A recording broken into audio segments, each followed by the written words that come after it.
Hello दोस्तों, स्वागत है आप सबका।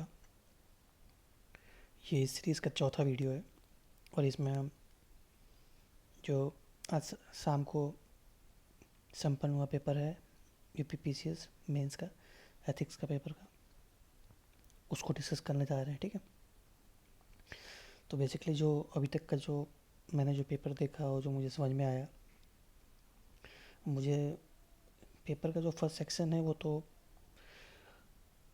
कंपैरेटिवली स्टैटिक पार्ट है। इसमें वो क्वेश्चन पूछे गए हैं जो ट्रेडिशनली पूछे जाते हैं, जिसको आपको 125 वर्ड्स में लिखने होते हैं।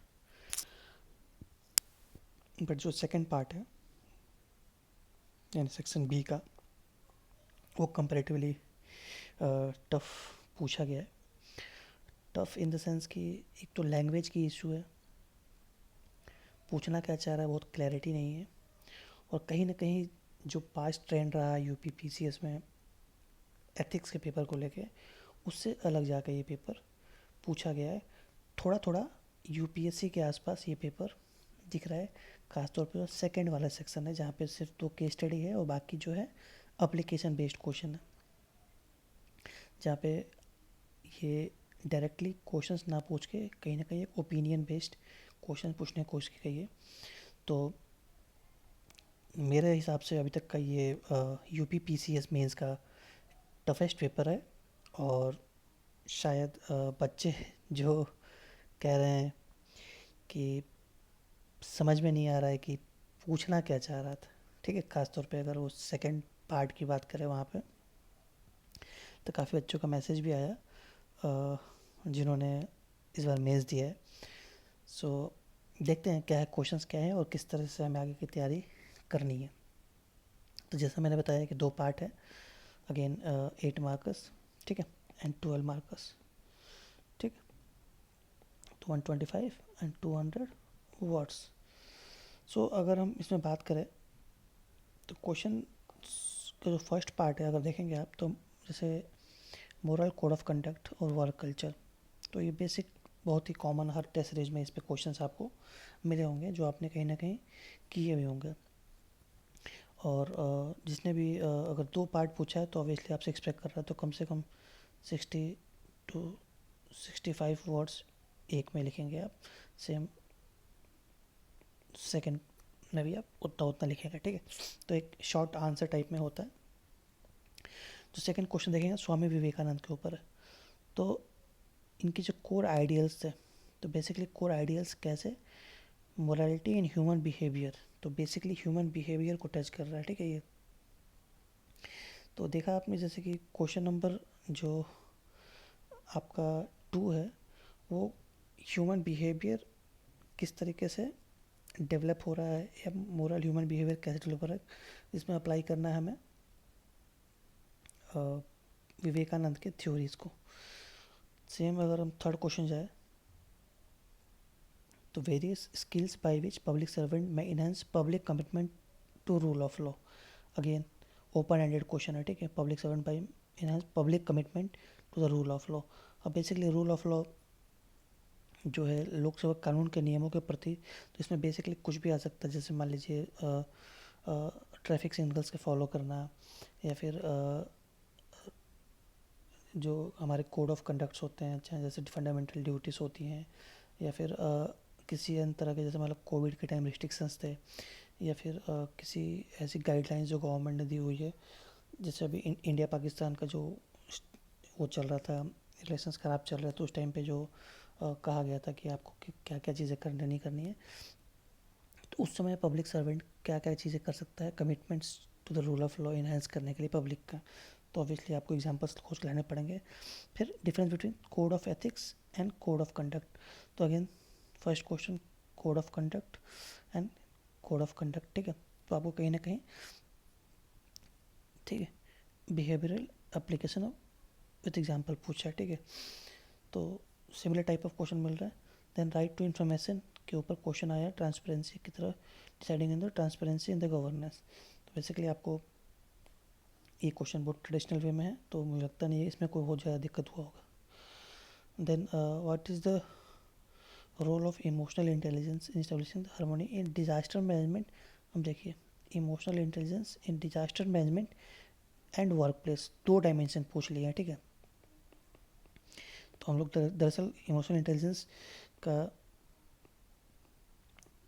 वर्क प्लेस पे ज़्यादा या फिर इंटरेक्ट करते हैं पब्लिक के साथ, तो वहाँ पे ज़्यादा ये चीज़ें काम आती है। बट डिजास्टर मैनेजमेंट में किस तरीके से, अगर कोई क्राइसिस के कंडीशन में कोई सोसाइटी है या फिर कोई आपदा आई हुई है, तो वहाँ पे किस तरीके से इमोशनल इंटेलिजेंस एक सिविल सर्वेंट का रोल प्ले करता है ताकि लोगों को पैसिफाई किया जाए और उनको रिलीफ मेजर्स किया जाए।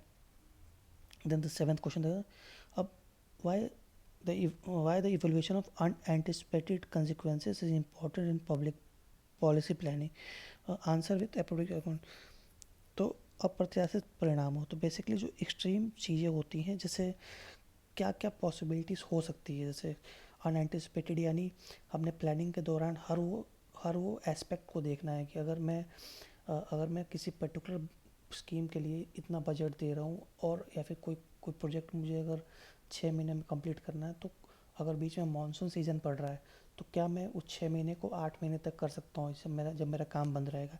तो बेसिकली यहाँ पे वही बात कर रही है। तो पब्लिक पॉलिसी प्लानिंग जो होती है, उसमें ऐसे एक्सट्रीम इवेंट्स, वो नेचुरल इवेंट्स हो सकते हैं, सोशल कुछ इवेंट्स हो सकते हैं, या फिर कुछ इंटरनेशनल रिलेशंस ऐसा हो सकता है जहाँ पे चीज़ें सप्लाई चेन डिस्ट्रप्शंस हो जाए, तो उसकी बात कर रहे हैं, ठीक है। तो हमें इस तरह से एग्जांपल देखने पड़ेंगे कि जैसे कोविड के टाइम पे सप्लाई चेन डिसरप्ट हुआ, सारी इकोनॉमिक एक्टिविटीज़ लेवल रुक गई, तो उसकी वजह से अगर वो प्लानिंग कहीं से तो नहीं हो सकता, बट स्टिल हम कहीं ना कहीं कोशिश करके उसको टैकल कर सकते हैं। देन नेक्स्ट क्वेश्चन आ गया, empathic in shaping the attitude of public servant, how enhance the interaction with the public. बिल्कुल एम्पैथी का वो डायरेक्टली क्वेश्चन है, ठीक है, सिविल सर्वेंट का, और विथ रिलेशन टू पब्लिक, ठीक है। तो ये भी मुझे लगता है कोई दिक्कत नहीं आना चाहिए। Explain with suggestion to promote tolerance and compassion among civil servant to a better for a weaker section। Basically देखो, यहाँ पूछ लिया आपसे एम्पैथी, यहाँ पूछ लिया आपसे कंपेशन, और अगेन टॉलरेंस। तो बेसिकली बच्चे देखो, अगर आपको बेसिक आइडिया होगा, sympathy, empathy, compassion and tolerance, तभी जाके आप इस दोनों क्वेश्चन को अच्छे से हैंडल कर पाओगे, नहीं तो आप मिक्स कर दोगे कॉन्सेप्ट को, ठीक है। तो ये क्वेश्चन यहाँ पे वीकर सेक्शन के लिए पूछ रहा है।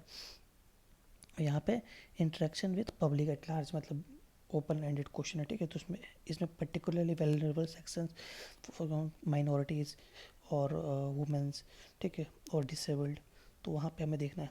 तो क्वेश्चन नंबर 10 देखते हैं, often work public servant often work with public from diverse background, बिल्कुल, and with different view points, बिल्कुल। How do you ensure that their needs will meet out while maintaining professionalism. समझ में आ गया। तो जैसे weaker यहाँ पे जैसे बात हुआ, ठीक है, विथ पब्लिक, तो यहाँ बात कर रहा है कि एक पब्लिक सर्वेंट डाइवर्स बैकग्राउंड के लोगों से मिलता है, रूरल, अर्बन, हो सकता है हिंदू हो, मुस्लिम हो, सिख हो, या फिर डिफरेंट नेशनैलिटी का भी हो सकता है, तो विथ डिफरेंट व्यू पॉइंट्स। तो how do you ensure their needs will meet और मेंटेनिंग प्रोफेशनलिज्म। तो बेसिकली यहाँ पे काम आती है ट्रेनिंग। तो सिविल सर्वेंट की ट्रेनिंग होती है, उसको ऑब्जेक्टिव रहना होता है, उसको थोड़ा सा टॉलरेंट होना होता है, उसको रैशनल होना होता है, उसे समझना होता है कंडीशन, सिचुएशन, या फिर किसी की जो मनोदशा होती है, तो वहाँ पे अपने प्रोफेशनल को मेंटेन करके और वो अपने काम को कर सकता है। तो ये भी क्वेश्चन एनालिटिकल है, हालांकि 8 नंबर में पूछा है, तो मुझे लगता है ये क्वेश्चन 12 नंबर में होना चाहिए था, अगेन ये भी, ठीक है। उसके बाद नेक्स्ट क्वेश्चन पे आते हैं, discuss the moral base to deal with challenges of corruption prevailing in present society. Again देखिए, आपसे मोरल बेसिस की बात कर रहा, तो यहाँ पे आप माइथोलॉजिकल लीडर्स के एग्जांपल्स, या फिर जो आपके ARC रिपोर्ट्स के रिकमेंडेशंस है, या फिर कोई भी ऐसी चीज़ें जो मोरल जो बेस बनाती है, वो फैमिली, सोसाइटी, रिलीजन हो, धर्म का कॉन्सेप्ट हो, या गीता का उपदेश हो, या राम राज्य का कॉन्सेप्ट हो। बेसिकली जो मोरल जो अपब्रिंगिंग है, वो कैसे आपको हेल्प करती है चैलेंज द करप्शंस, ठीक है। What should be the nature of civil services value of what should be the nature of civil service value for a public administrator, ठीक है, how can he create a balance between this values in the personal and public life. बिल्कुल देखो, nature of civil service values, तो बिल्कुल जो values जैसे objectivity, transparency, accountability, ठीक है, तो जितने भी वैल्यूज़ सिविल सर्विसेज की वो दरअसल पब्लिक, ठीक है। उसके बाद कैसे इसको पर्सनल और पब्लिक लाइफ में बैलेंस, यानी जब जब डिलेमा का कंडीशन आता है उस टाइम कैसे इसको बैलेंस करना होता है। नेक्स्ट क्वेश्चन देखिए कि what are the moral basis of outcome performance, moral basis of outcome performance in the system of governance, what are the moral basis of outcome performance in the system of governance discussed in light of recent contingent and result contingent karma। तो यहाँ basically देखो इतना ना confusing question है कि बच्चा वहाँ बैठ के 7-8 मिनट में क्या ही सोच पाएगा, ठीक है। Result contingent and result non contingent Karma, basically जो कर्मा का जो कॉन्सेप्ट है क्या है, परिणाम निरपेक्ष और परिणाम सापेक्ष कर्म के आलोक में विवेचना कीजिए। तो बेसिकली देखिए यहाँ से क्वेश्चंस का जो लेवल आना, हायर हायर स्टैंडर्ड क्वेश्चन आना स्टार्ट हो रहा है, जहाँ पे आपको इंटरप्रेट करना पड़ेगा। टर्मिनोलॉजी इतनी कंफ्यूजिंग है कि कहीं ना कहीं स्टूडेंट फंसेगा यहाँ पे, बट स्टिल एक आध क्वेश्चन से कुछ नहीं होता है, आपको किसी तरीके से इस क्वेश्चन को टैकल करके आगे बढ़ना जरूरी है। पॉलिसी में मतलब priority should be given to the moral transparency और effectiveness of consequence and result. Again देखिए क्वेश्चंस कितना ये कंफ्यूज कर रहा है, ठीक है। तो अगर अगर वहाँ पे आप सही तरीके से, अगर सही एस्पेक्ट में ना सोच पाए तो इन सब क्वेश्चंस में स्टूडेंट फंसेगा। इस पे हम डिटेल डिस्कशंस करेंगे, ठीक है, इनके मॉडल आंसर्स पे हम बात करेंगे एग्जैक्टली होना क्या चाहिए कंटेंट इसमें। अभी मैं एक ओवरव्यू आपको दे रहा हूँ। देखिए फिर यहाँ पे आपका एक केस स्टडी आ गया, ठीक है। तो बेसिकली केस स्टडी जो था एक सिटी कमिश्नर के ऊपर है, ठीक है।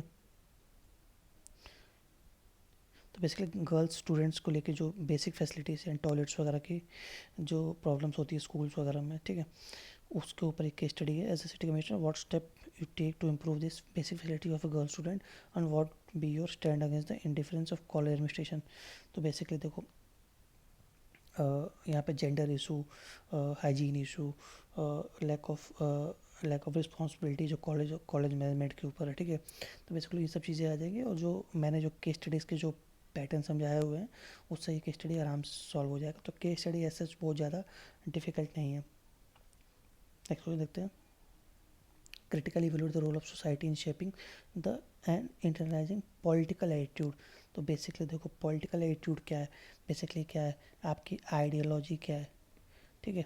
तो बेसिकली आइडियोलॉजी में सोसाइटी कैसे रोल प्ले करता है।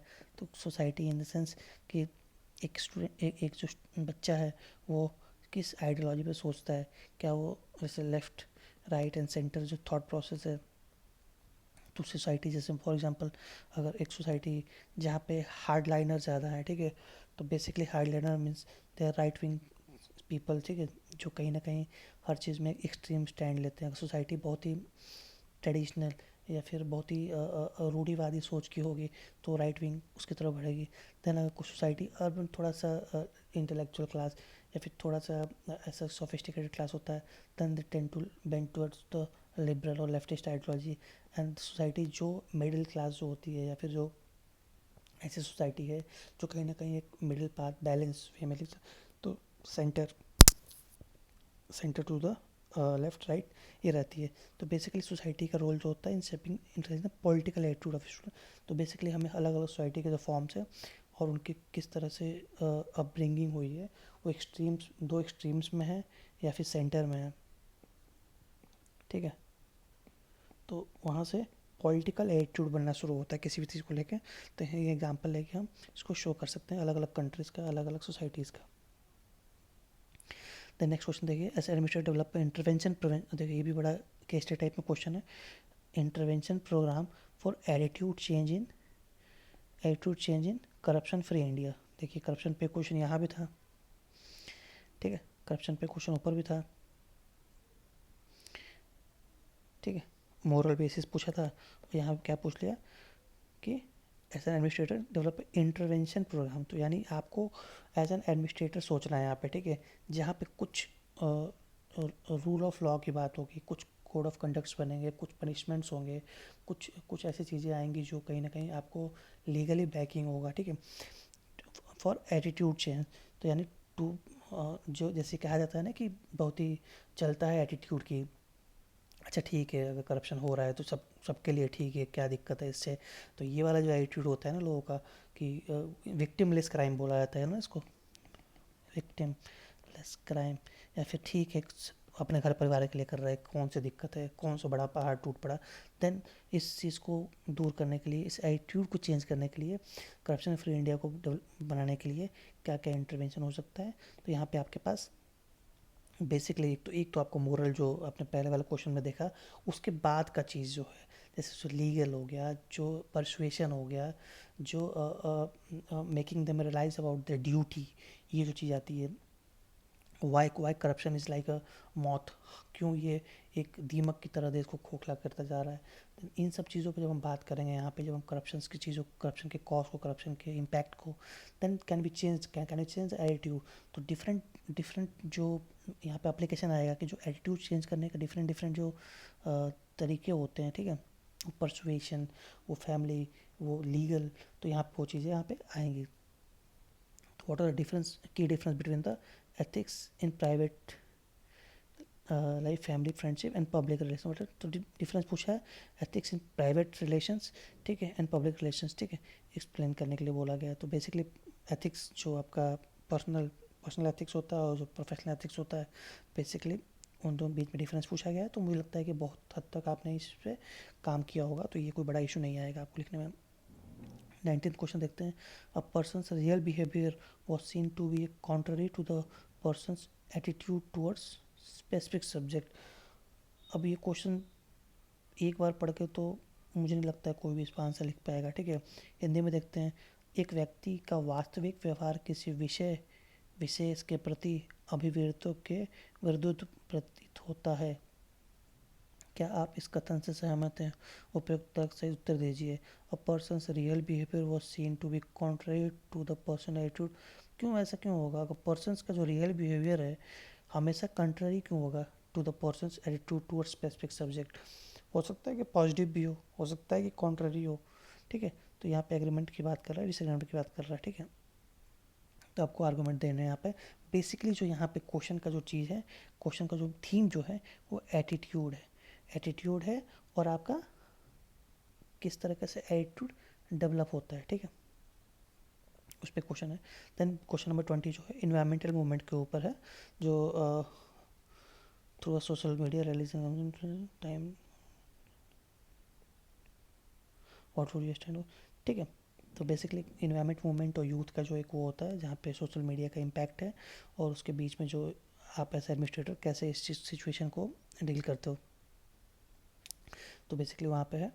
और ये रहा आपका पेपर। तो जहाँ तक मुझे लग रहा है कि अब तक का सबसे टफेस्ट पेपर है इस बार का यूपी पीसीएस के हिसाब से, जो कहीं ना कहीं बच्चे रेडी नहीं होते हैं। और यहाँ पे ख़ास तौर पे वो बच्चे जो यूपीएससी का मेंस लगातार दे रहे हैं उनको फ़ायदा होगा, और जिनके एग्जाम्पल्स रटे हुए हैं,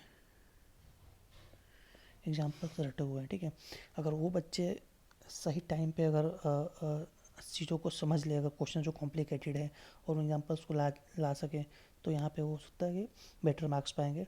बाकी मेरे हिसाब से ये पेपर जो है एक मॉडरेट टू टफ की तरफ है, जहाँ पे जो एवरेज मार्किंग होगी वो नीचे आएगी इसमें, ठीक है। और यहाँ डिपेंड करेगा किसने 20 के 20 क्वेश्चन अटैम्प्ट किए हैं। तो जो 20 अटैम्प्ट करके आएगा उसको ऑब्वियसली एक एज मिलेगा, क्योंकि यहाँ पे क्वेश्चन छूटने का भी चांसेस है, ठीक है, क्योंकि अगर सोचने पे ज़्यादा जाओगे तो आप 20 क्वेश्चन कंप्लीट नहीं कर पाओगे। तो ये रहा अब तक का इस पूरे पेपर का analysis. Moderate to tough paper है ये, ठीक है। बट एक पेपर से कुछ नहीं होता है, आपके पास 6 पेपर है।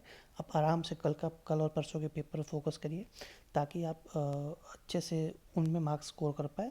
और थोड़ा बहुत अगर इसमें कम रहा होगा, क्योंकि 1 2 3 कंपेरेटिवली इजी आया था, 1 और 2 कम इजी था, थर्ड थोड़ा सा कॉम्प्लेक्स, एंड फोर्थ और कॉम्प्लेक्स था, ठीक है। और मैं ये कहूँगा कि आप रेडी रहिए कल के पेपर के लिए, क्योंकि कल का पेपर भी आपको सरप्राइज़ कर सकता है, क्योंकि ये दूसरी बार मात्र पेपर हो रहा है, उनके पास पूछने के लिए बहुत कुछ है। पैनिक नहीं करिएगा और आप इस पेपर को अच्छे से अटेम्प्ट करिएगा। ठीक है, चलिए बहुत बहुत धन्यवाद। हम बहुत जल्दी एक दूसरे वीडियो के साथ आएंगे जहाँ पे हम डिस्कशन करेंगे डिटेल में इन क्वेश्चंस को, कैसे इसको टैकल किया जा सकता है।